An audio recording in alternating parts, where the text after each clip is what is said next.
All right. Welcome to the first in-studio version of the App Show. We're really excited to be here in San Francisco. My guest today is Edward Marks. Edward, welcome to the show. Thank you for having me. Delighted to have you here. Well, just a quick history. This is 4 years now we've been doing the App Show. Edward was actually at the very first App Show that we had here in San Francisco at the Apple Store. Back then, he was showing off an app called Air Guitar. Now, I think Edward has a really interesting history in the App Store. Now, you were part of the first 4-credit class in iOS app development in Stanford in 2009. Is that right? Yeah, I believe it was the first class of any kind offered on app development.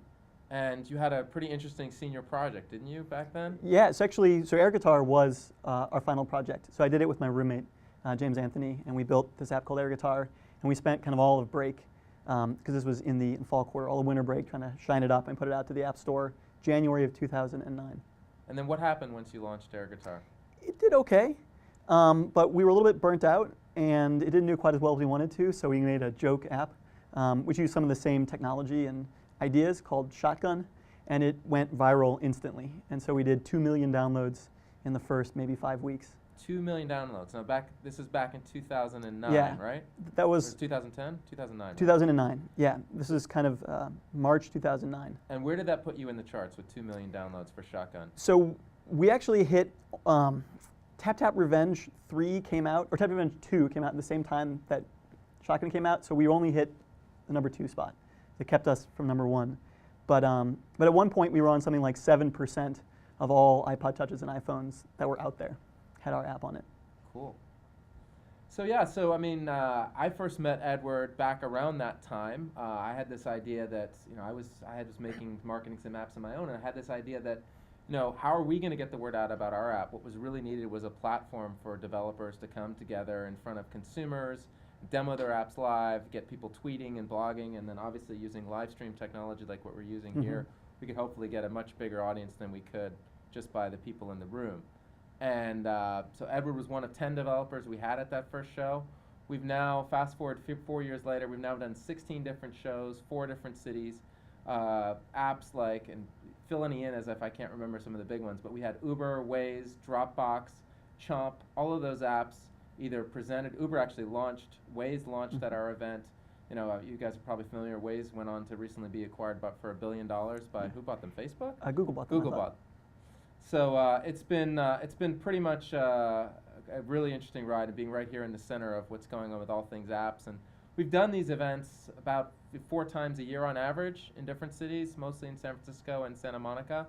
And now with just the amount of activity going on in the space, we thought we'd try to get these shows on weekly here from the studio and bring in really interesting people who know a lot about the space like Edward to talk to the audience.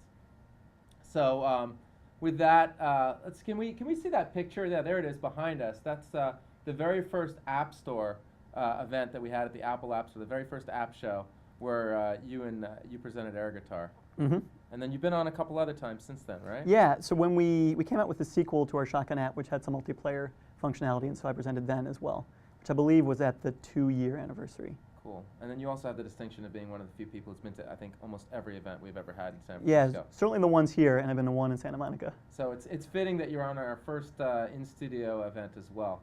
So we want to take a look at kind of the state of apps today. Can you put up some of those graphics that we've seen from App Annie? App Annie, one of the leading analytics companies that really track what's going on in different app stores. And I think what's really interesting here in Q2 of 2013, for the first time, we've seen Google Play downloads exceed the iOS App Store downloads. Any comments on that trend? We kind of saw this one coming. I mean, it doesn't mean that it's a hospitable place for independent developers, but it does mean that there's a big market of people there to consume software. And I think, to your point, if you look at the graph to our right, the app revenue, while you've got many more downloads, or 10% more, roughly 10% more downloads going on Google Play than iOS now, you still have a lot less revenue coming out of Google Play. Yeah, there's a pretty big demographic difference between the owners, by and large, of Android phones and of iPhones. And do you think that's due to the fact, I think the reason that Apple had this early lead in the App Store was they had everyone's credit card numbers from downloading music for their iPods. And then when they introduced the iPhone, people already had an account. All they had to do was enter a password, and they were transacting for apps. Yeah, that's certainly a big factor. But I guess I would also note that a lot of Android phones are given away for free. At one point I saw a stat that 50% of all Android phones were given away for free. At the same time that this was happening, there wasn't yet a free iPhone. So this is maybe about 2 years ago. I saw this stat. Now you can get an iPhone with a 2-year contract for free, but they were just giving them. So the people someone who was willing to pay, $200 for their phone might be willing to pay $1 for an app, whereas someone who paid $0 for a phone might not be.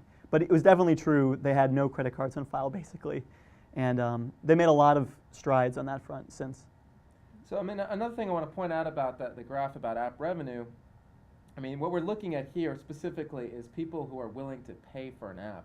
Of course, there are a lot of other business models for app developers like yourself to make money.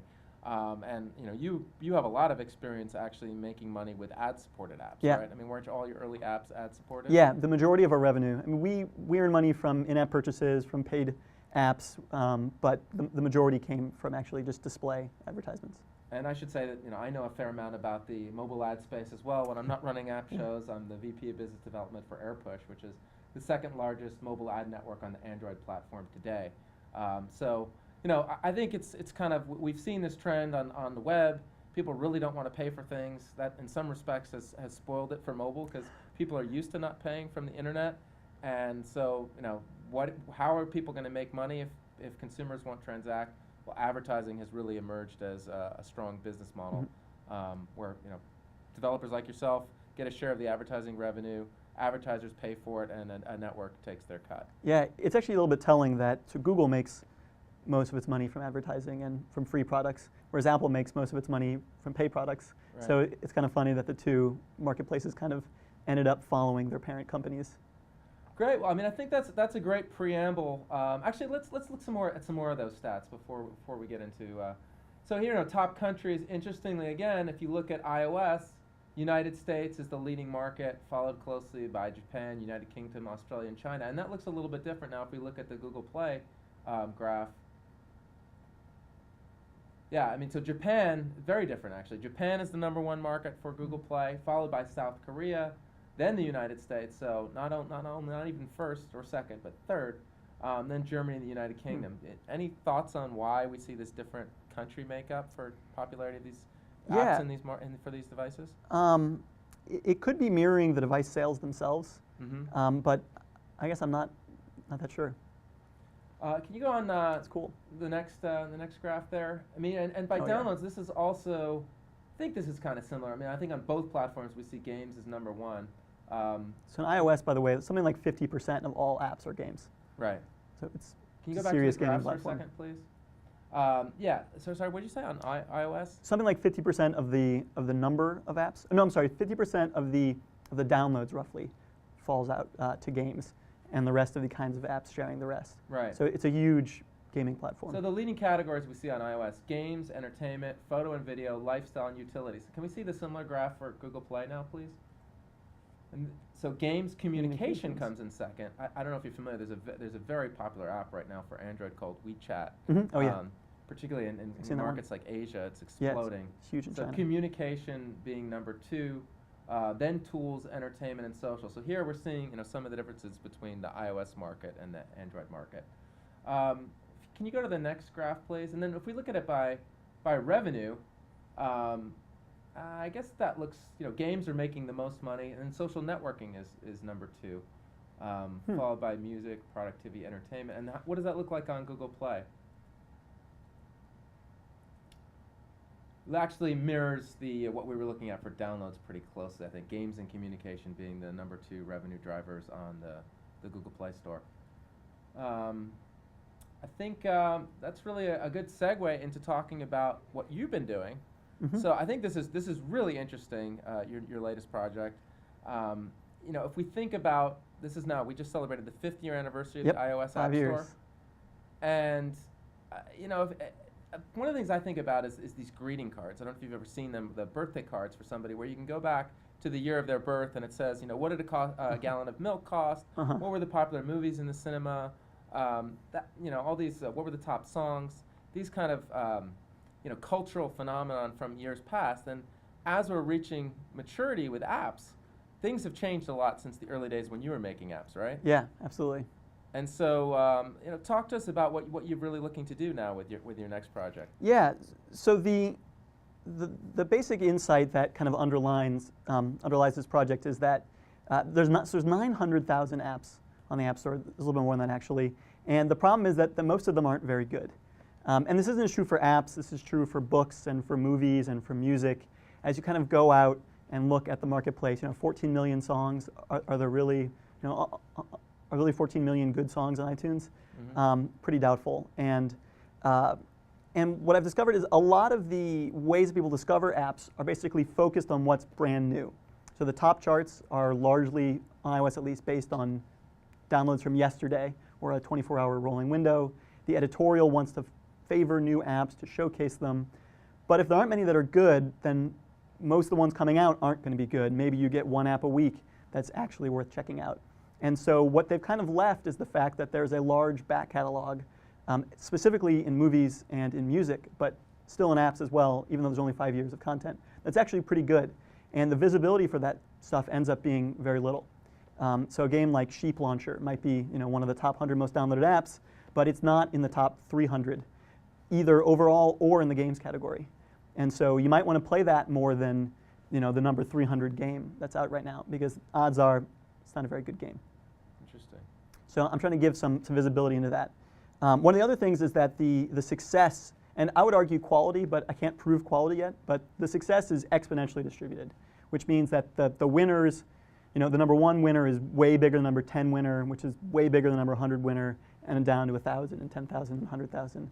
And so your attention should really be focused on a very small set of high quality applications, because there are some niche products in the long tail, but most of the stuff in the long tail just frankly isn't worth your time.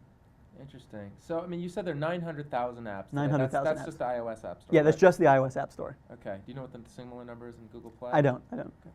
I think it's maybe 750,000. They're Mm-hmm. close. Yeah, it's Right. a lot. It's a lot.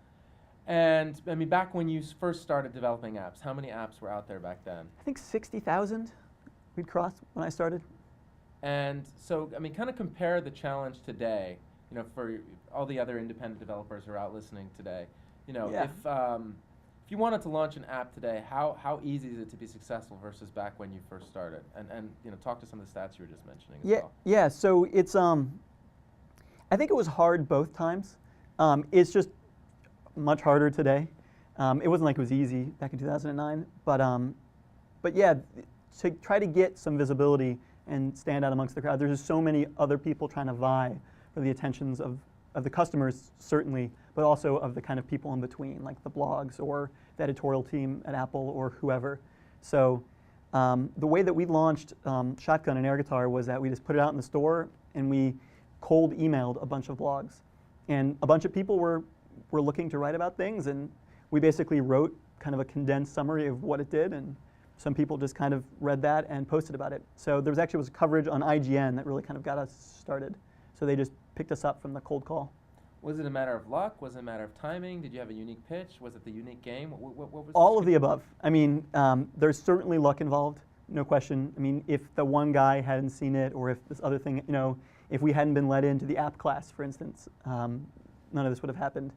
But I think people were, what our teachers encouraged us to do in the class was to think about what made the iPhone different. And what a lot of people were doing, and frankly still do, is just take whatever worked on the web and just move it over to the iPhone. And you can see this, most of your utility apps don't use multi-touch at all. Mm-hmm. Some of them do, but by and large they don't. Not 2-finger gestures, not 3-finger gestures. It's just web content that's just maybe more performant. And so they were like, look, you have an accelerometer, you have an always-on internet connection, you've got GPS, you've got a multi-touch screen, it's in your pocket. And so we focused in on the accelerometer and we wanted to see if we could do something kind of a large step above what other people had done. And so the idea was air guitar was not controlled by strumming the screen like previous guitar apps, but we actually strummed the phone. And the Shotgun app wasn't controlled by tapping the screen, but you actually moved the phone, kind of in a iconic Terminator 2 style shotgun motion. Mm-hmm. And so I think that kind of caught the magic. People used to write in and ask us for features that would break the laws of physics. Can I have a laser pointer in my app? And I think it was just the phone was just this magical Like you didn't know it could do any of these things. Like it could tell where you were and knew how you're swinging around. So what else could it do? Everything. Right. I mean, so fast forward back to today. Do you think the same formula works? Or we've all seen now some incredible apps that leverage multi-touch and leverage. We've seen some, but one thing I like to tell people is that there hasn't been a $10 billion business, maybe besides for Facebook, but new business started mobile first or started on mobile phones. That's out there. We've had exits for $1 billion like Waze, but compare that to the web, that's kind of small potatoes, frankly. There are a lot of companies worth over $1 billion that are operating on the web. And seeing as this is, there are going to be more people on these mobile phones than there are on the kind of traditional desktop web, if not already, then pretty soon. And it's going to be where people are doing a large amount of their purchasing and kind of navigating of the world. We should expect to see a $100 billion business built in mobile in the next, hopefully, few years. So we're not even there yet. So I think this market has a huge way to go. And I also think we're just scratching the surface of what we can do with touchscreens. Like touch design has only really been out since the iPhone launched in 2007. And people aren't very good at it. As I said, most of what people are doing is just copying the web. And even Apple just is trying to take a new kind of fresh look in it for iOS 7. Well, maybe we can come back to this question later, but I still want to get your advice. If you're an app developer starting today, what do you do? And let's look at what you have first, and we'll come back to that. Cool. Sweet. So let me just launch up the app. So again, the idea here. We want to look at the stats first. Oh, I'm sorry. Some of the numbers that you, based on what you've looked at. Yeah. These graphs are pretty rough. I kind of just threw them together to show you guys, but they're very cool. Oh, no internet connection. Backup plan. Go. Cool. So what these graphs are, I'll have to explain them because they're kind of they're a little bit confusing. Is that this is, if you just took on the left-hand side the number one app developer and you kind of laid them all, number one app by number of ratings in this case, which is information I can get, but those correlate with downloads extremely highly. And you kind of move out to from the most successful on the left to the least successful on the right. Mm-hmm. This is the curve of success. So let's talk about first, what are we plotting on the X and Y axis here? So the Y axis is the number of ratings that the app has. And the X axis? And the X axis is the kind of the nth most successful app developer. So the number one most successful app developer is on the far left, and then the app.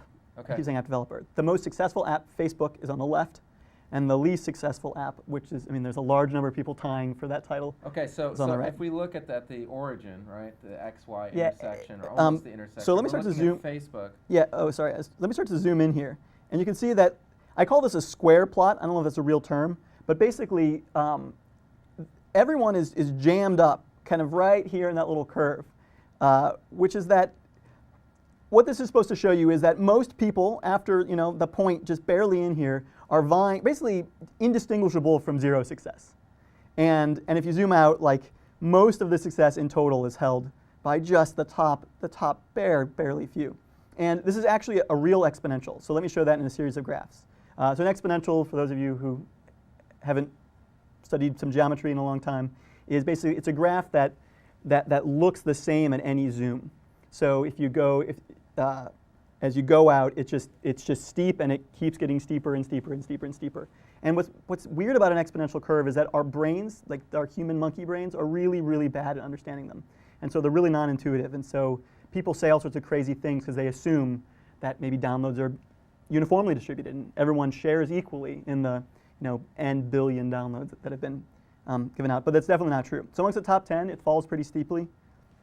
As I go from the number 10th developer to the number 100th most successful, keeps falling, again, very steeply. 100 to 1,000 starts to get pretty smooth as the law of large numbers starts to kick in.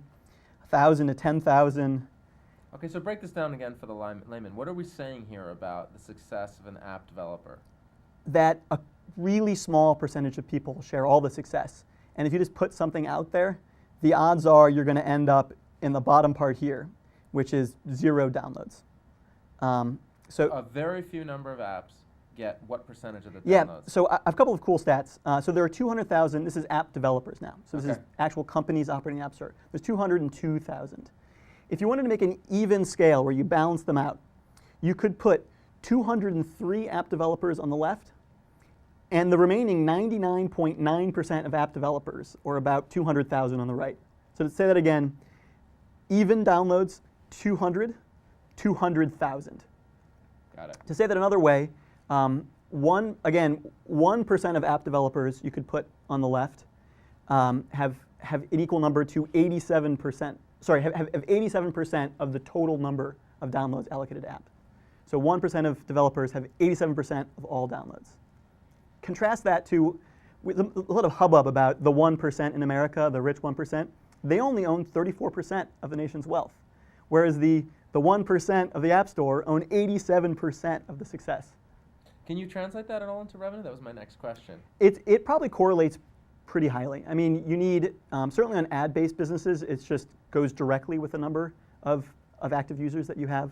I mean, there's a lot of squishiness here where, Facebook retains its users at a much higher rate. So even though it has double the next most, it's twice as successful as the next most successful app, its retention stats are through the roof. And so really in terms of revenue, it's probably order of magnitude more successful.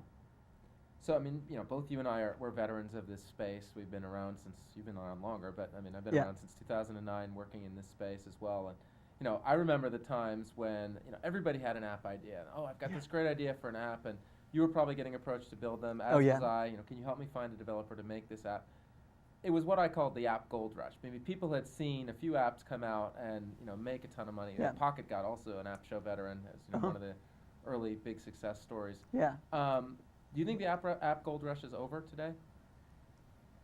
I would like to think so, but if you look at the top 100 free list of apps, you see people are still kind of in the App Store lottery. There's still a bunch of apps that, there are 100 apps just like it. Right now the craze is these, what's the brand, what's the color, what's the symbol, what's the icon type apps. Kind of these quick consumption, quiz-oriented apps. And it seems like a new one of those comes out every week, and they're still being successful. Again, given the stats you've just given us, what's the measure of success? I mean, can you build a real business on one of these apps if you get it right? If you get it right, sure. I mean, the amount of money to be had is larger now than it ever was. One of the things we saw the amount of money we made per ad impression just go up and up and up and up through our about 2.5 years operating on the App Store. And so I think it's going to keep going up. As some companies learn to make real money, they're willing to pay real money. In the early days, there was some, and even now, there's some weird, the venture-funded companies can basically spend money without getting any money back. Mm-hmm. And so there's some distortions in the marketplace around them which keep ad prices high. But also, I mean, companies like Fab or like Facebook have shown that you can make, or eBay, you can make real money on mobile. Great. So I think if you can get up there, but I think as these charts show, something like 40% of apps have 0 ratings. No one ever has given them any rating.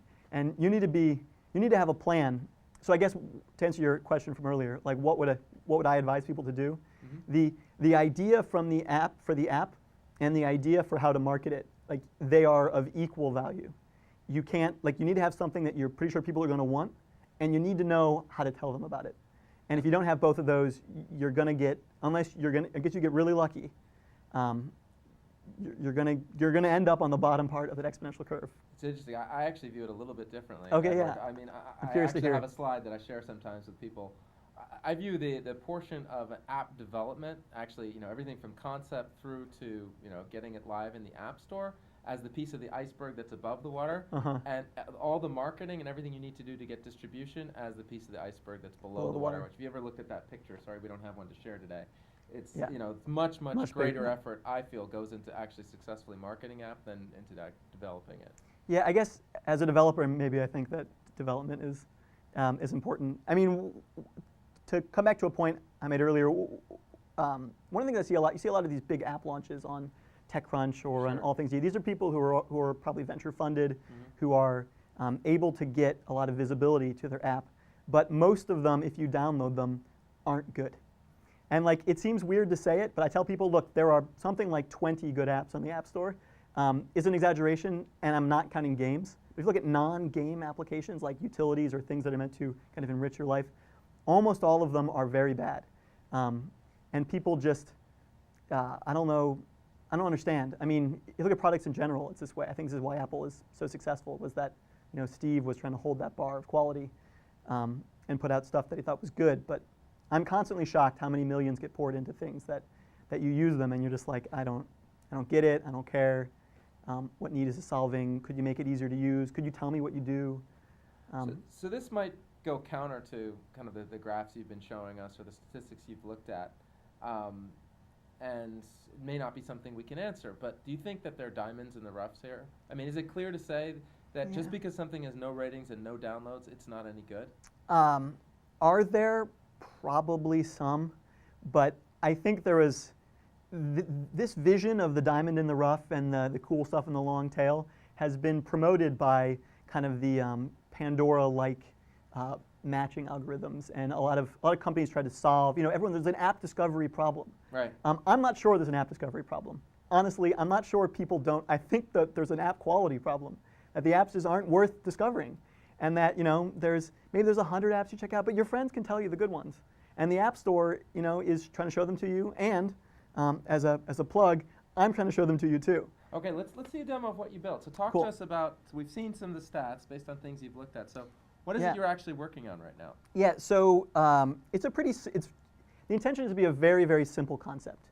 So I want to show you the most successful apps, and I'm just going to show them to you on a timeline. And it's not just apps, right? I mean, you're interested in. Yeah. So what I'm really working on is I call it a zoomable timeline. It's a interface framework to browse a really large catalog of content, and particularly one that has an exponential distribution of quality within it. So trying to really let you control the signal versus noise and how much content you want to see versus how good it is, and kind of traverse it.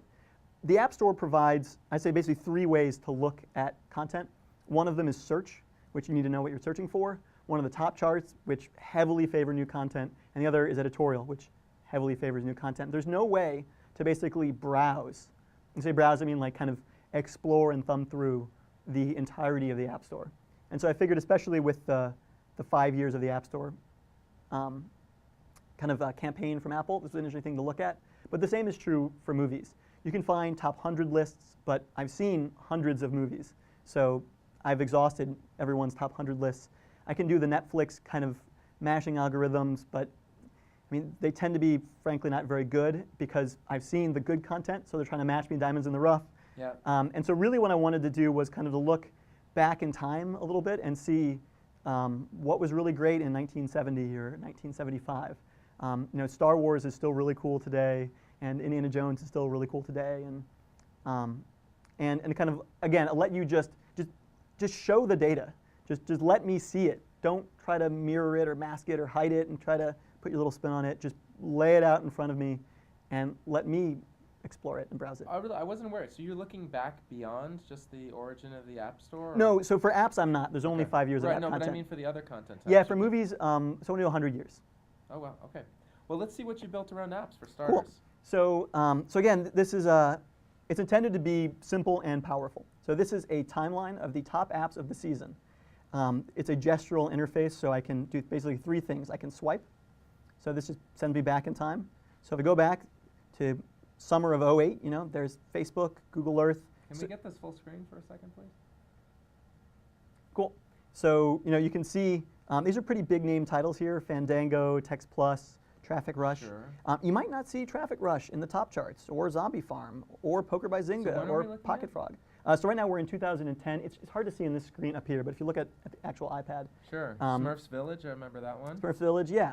Pinterest, Temple Run. So these are top apps of the season. If I want to see less, the second thing I can do is I can pinch.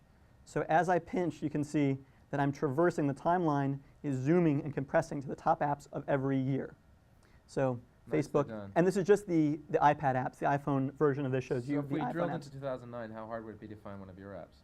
Unfortunately, I don't have any iPad apps. So if you went to the iPhone, you would see mine at the month level. Got it, okay. But let's go to more recent here. So I can zoom in now to the season, to the month, to the week, and pretty soon I'm down to the day. And so at this point, you're looking at thousands of apps. So what's popular today? Let's have a quick look. Yeah, so this was last updated at the end of last month. So Quip just came out, again, the big press launch. What movie? Again, this is one of these icon ranking things. So I don't know about Quip. What's Quip? Is that a venture-backed company? Yeah, so Quip is I forget his name. He's the guy who did he started Google Maps, and he started Google App Engine, and then he started Friendster or Friendly. I believe it was Friendster that was acquired by Facebook, and he became the CTO of Facebook for a couple of years. Okay. And he left. So he's kind of a big name, and his teammates are equally big deals. And so it's a word processor.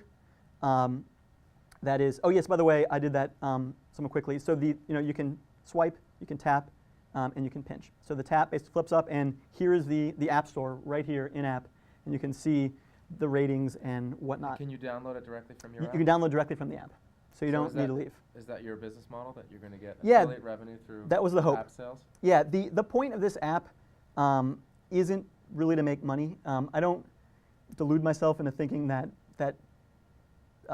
millions of people are going to want to use this on a daily basis. I certainly hope that they do, but this was more kind of an exploration of some concepts in interface design that I've been thinking about, and a chance to explore some new technologies and to try to build something cool and just to show it to people and see what they think about it. It's really cool what you've done. Actually, I just take an affiliate revenue in it just to see if it works. Pre-Facebook timeline actually had an idea. This was back in '06 for a software product where you could put your entire life on a timeline, and you put events on this timeline, and those became containers for media items such as photos, music. So I'm very familiar and fond of a timeline interface. You've done a nice job. Yeah, I'm actually tempted to try to make the Facebook timeline into a zoomable timeline. Right now, one of the concepts I like is one I learned in school. It's the idea of the efficient frontier. It's basically, so in apps, it's how far can you go, and the most efficient, the furthest you can go while still being possible. And the problem is most people aren't on the efficient frontier.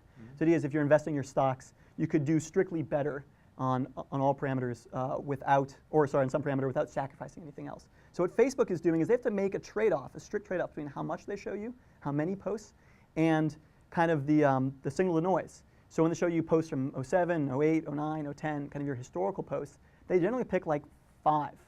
Well, what if I want more than 5? Well, I'm sorry, you can't see it on the mobile app.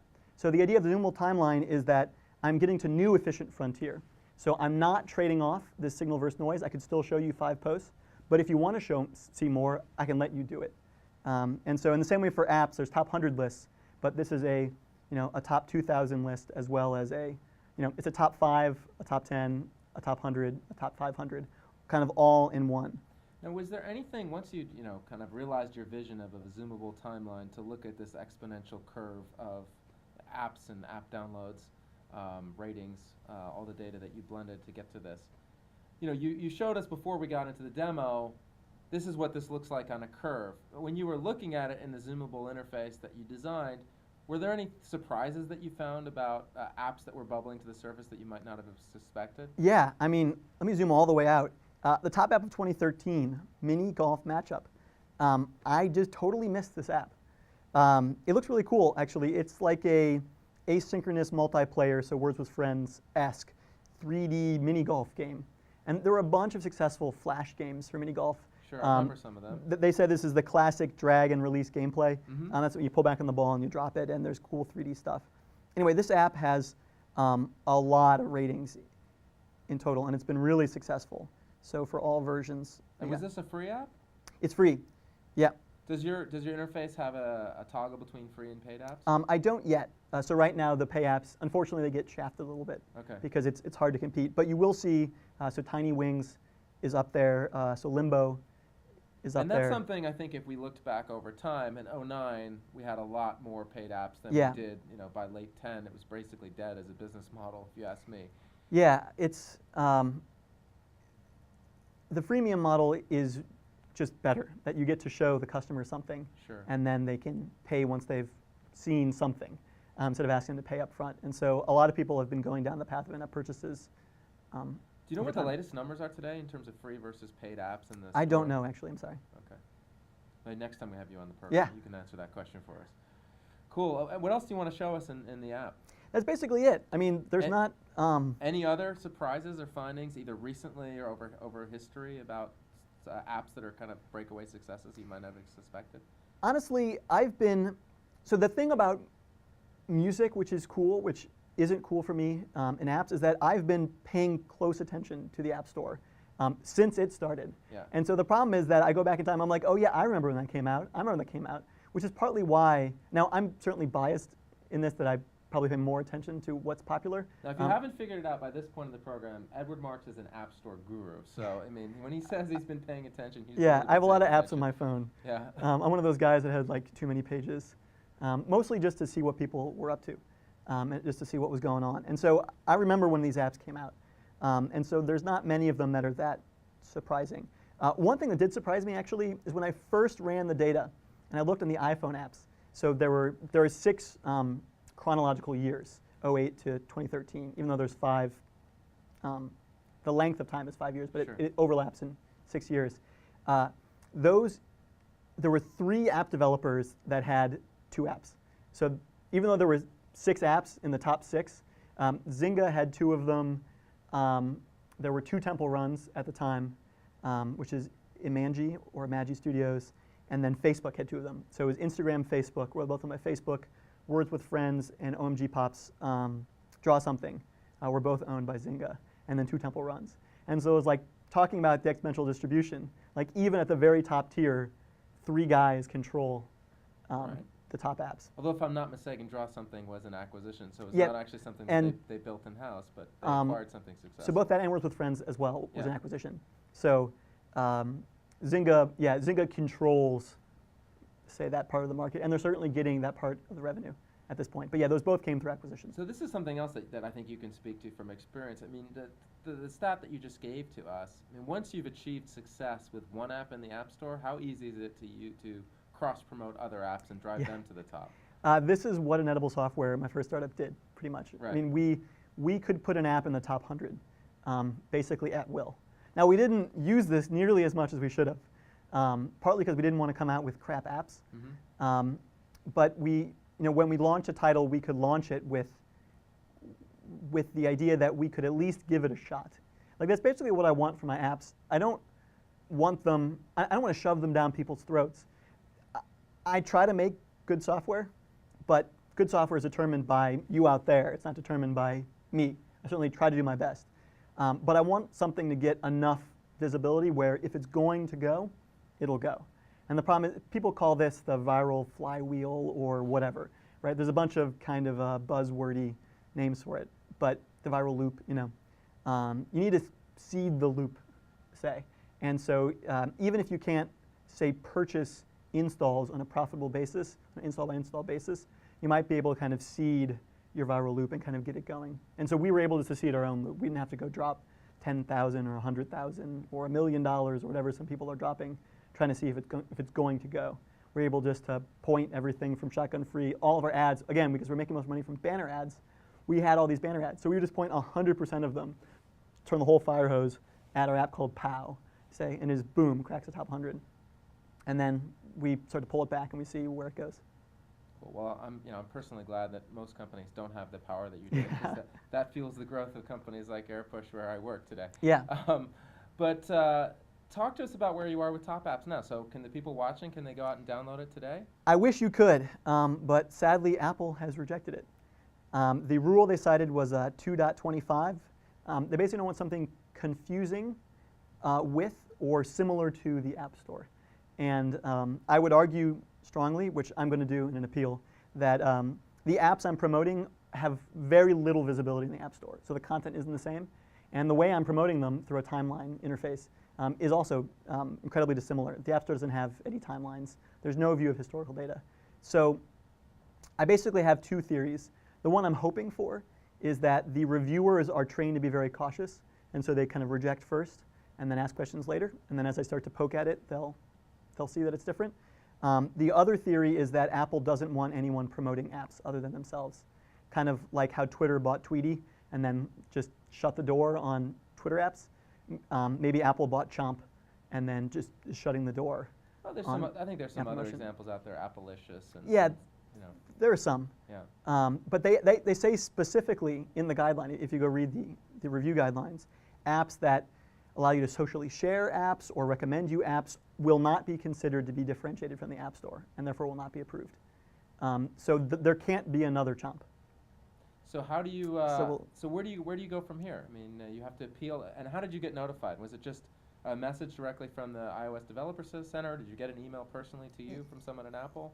I got something through the Developer Center. This has actually come a long way. There is a resolutions center where you're able to actually communicate with them. As weird as this sounds, that didn't exist. When I got, I've had apps rejected once or twice in the past, and what's worse than a rejection is actually hearing nothing. I once had an app sit for 3 months just in limbo, and there was no contacting anybody. I couldn't. There was no email address. There's no phone number. I mean, you can call the phone number and you escalate, and they tell you to email an email address, and nothing happens. And Apple has kind of been infamous, let's say, for this. But I'm actually not. This is kind of just a cost of doing business in the App Store. You don't have this problem on Google Play, so if this becomes an important factor, but you have a lot of really cool things being an app developer, and so you're kind of, I mean, I'm playing in Apple's sandbox, the little toy chest, whatever, so I'm hoping to convince them that I'm a good guy. I'm trying to build good software, trying to help their customers find good content, and that they'll approve it. So you're just going to go through the straight appeals process and see how far you can get. I'm just gonna see what happens. You don't have any, from all your years, you don't have a contact that you can call up and. I have there's a couple of people I could ask for help. Yeah. But I would like to make that the last resort. I don't necessarily want to go, try to beg someone, please, give me special treatment. This is supposed to be, it's a meritocracy, and I think well, it's not really a meritocracy because the Apple editorial is one of the largest drivers of downloads, and that's not a meritocracy, but the top charts are a meritocracy. Apple would never did and never will feature an app with guns in them, really. And so our shotgun app, even though it's a toy, there was no blood, there was no violence, it was just a little kind of like a pop cap gun. Even though Apple didn't give it its blessing to be featured, the market wanted it badly, and so they went and they got it, and so we were able to kind of grow a business. And so I like that as an ideal. Now, to your point about this being the cost of doing business, of operating the iOS App Store, or a limitation of the iOS App Store, the whole review and in your case rejections process and appeals process, and not having to deal with that on Android, Google Play Store. Have you thought about porting this? Do you think is that on your roadmap? Yeah. So let me tell you the sad truth. The sad truth is that you couldn't build this on Android right now. The phones aren't powerful enough, basically. Like I'm pushing the limits of performance on this iPad all the way to the edge, and maybe I could do more performance optimizations, but I certainly pulled the low-hanging fruit down. And so it's not that the clock speeds of the processors of the Android phones aren't fast enough. The way I describe it is that you can have a souped-up Mustang and a Nissan GTR, and they might have the same size engine. It's called the processor. But when you put your foot down, the GTR is going to go 0 to 60 in 2.3 seconds, and the Mustang in 5 seconds. Well, why? Well, the GTR has a computer in it that goes and it balances out the power distribution to all the tires. Well, the iPad and iOS is the same way. Like the tight integration of hardware and software allows them to take the big engine that they both have and put a lot of that power on the road. And so, I mean, if the app really blew up, I could go modify it. Also, the tolerance of people to poor performance on Android, like iOS consumers are very particular. There's kind of a notorious post from Lauren Brichter. He made Tweety, which was turned into a Twitter app, and Letterpress, which has been incredibly successful. He has 2 Apple Design Awards. He said, you have to scroll at 60 frames a second, like have to, and he made it italicized and underlined. And the customers are used to it, and so therefore they demand it. Customers on Android aren't used to the kind of buttery, smooth scrolling performance. The new phones are getting there, but I haven't seen something really be smooth enough where my eye couldn't tell the frame rate difference. So you're saying even some of these phones that are getting a lot of popularity, the Galaxy S3 or S4, the Sony Xperia, the HTC One, none of these phones. I would be very surprised if any of those could run this at 60 frames a second. I'd be very surprised. And if you wanted to if the phones could support the UI that you want to do, is the data readily available in Google Play the same way it was in I haven't looked iOS? into it. I imagine that it is. I mean, a lot of this stuff is obtainable, even if there's not. I mean, what Apple gives you is, there's an enterprise partner feed where I can just go every day, download a list of all the apps in the App Store. I haven't looked into the one for Google Play yet. Mm-hmm. I kind of doubt that exists, but there are other ways to obtain the list of apps. Well, let's switch gears and talk a little bit about what the hottest app today, and if you wouldn't mind bringing it up. I mean, yeah. And Shall I again, launch it? you're someone who has experience both as a developer building apps that got breakaway success, as well as someone who's now taken a look at all the stats of the history of the App Store. Angry Birds was the last big phenomenon, and it's something that we followed very closely at the AppShow. I think we were one of the first places where we slingshot those stuff. Yeah, that was awesome. Angry Birds out into the crowd, and then Kimmel and some other people did it later. I mean, Angry Birds is kind of a surprise. You've built games before, you've been successful, but your stats clearly show for every one successful game, there's 1,000, if not 10,000, that aren't. So, today it's Candy Crush, and thanks for bringing it up. What is it about Candy Crush that has led it to this? Can you put your finger on this, or Angry Birds, or why these games are the runaway hits that they are? Yeah, well, Candy Crush is fun to play for a while at least. Have you played it a lot? I've played until the point where it changes from a skill game to a money game.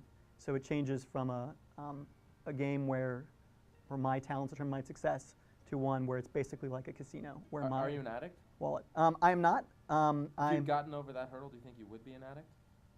You mean if I started paying? Yeah. The problem, the reason why they're not going to get me is because I'm aware that this is happening. It's like if you're a movie buff and you're watching a movie, you can see the tricks. Some of the magic of special effects is lost. We're looking at old movies; Sure. They don't look very good.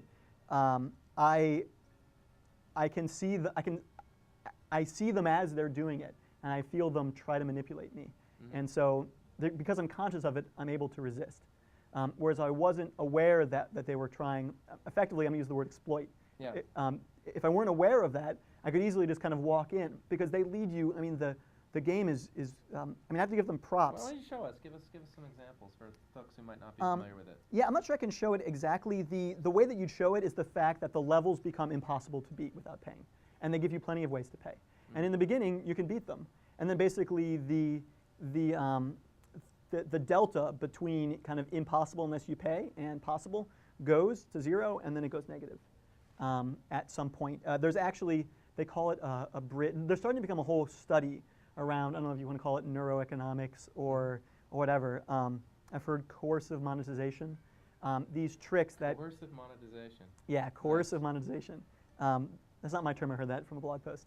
But I think Zynga probably, honestly, the casinos in Vegas and those people were the ones who really pioneered. I've heard some similarities, like the way they use music. Music, I don't know if they don't have clocks in the game. If they turned off the clock, that might be the bright light. Well, there's no clock actually on top of the screen. Yeah. So they've turned off the status bar. They have really bright colors. There's things exploding and flashing everywhere. Yep. Right. It's pretty overwhelming. That being said, the game is at least at first. Let's get a screen of it so people. Legitimately fun. Yeah. So let me go to the very first level. I don't know if I can play it again. You can see, by the way, everyth's like all jiggly, ready, woo, and bright colors, pink and whatever. It's kind of garish, but you've seen a casino, right? Sure. And so you basically, it's actually been a while. It's like Bejeweled almost. You kind of like, you swap things, and then and that's about it. The thing that blows me away, again, kind of being in the mobile ad space, I've seen 30-second television spots for Candy Crush. I don't know if you've seen those on cable. Well, when you make as much money as they make, you can afford to pay for ad spots. Well, and back to your point, so they get you to the point where you've played a bunch of levels in the game, it's maybe gotten progressively harder, but you've found a way to beat the level even without spending money. And then the first time that you have to spend money, how much are they looking for? $1. $1, that's it? Just $1, yeah. It starts off small, right? They just kind of hold your hand and they slowly walk you. Do you know what the next increment is after that? Oh, it's still $1. So what ends up being is a bunch of $1 things. Mm-hmm. So you can pay $1 to remove one piece from the board, or you can pay $1 to get an extra 15 seconds, Right. or you can pay $1 to get a power-up that allows you to like detonate a little bomb that kills a bunch of shouldn't use that word, removes a bunch of candy Right. from the board. And it's more that they're all small, but you need one of them at first, and then, I mean, I haven't played to the end, and the game is, by the way, absurdly long. You should see this. So I've played basically to the point where I can't play any further. Yes, I pressed the quit button. So here I am. Let me zoom out. So I played, up to level 37. Okay, so you see where I am so far? Okay, I'm gonna start scrolling to how much of the game You haven't played. I haven't You played. Paid. and wait, I'm still going, Yeah. still going. Now, are they leveraging Still social going. achievements where Still going. I clear a level and I post it to Still all going. my friends on Facebook and kind of get Still going. competition going? Hold on, sorry, still going, Yeah. still going. Okay, you've made your point. Yeah. Yeah. Can I get to the end now? Still going. There's a lot of games to be played. There a we lot go. of money to be spent. Yeah, But- I bet you could drop thousands of dollars on this game. I bet you could, max out credit cards and the whole nine. If you look at their reviews in the App Store, people are oftentimes like 5 stars, but I didn't realize how expensive it was going to be. Yeah. So they have a couple really clever social integrations. So they have this life mechanic where if you don't beat a level, you have 5 lives. They come back every 30 minutes.